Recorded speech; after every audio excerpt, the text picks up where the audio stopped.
We work with women waste collectors who sort through a city's trash and garbage, and yet they come home to fragile shelters made of tin and tarp, just like the one behind me.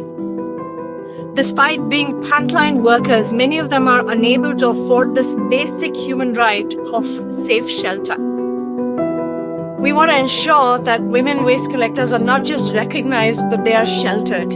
Together with the Organyc brand, we are building 20 homes for families who have never had the chance to call a place their home. Because respect isn't just in what we give, but in what we build together.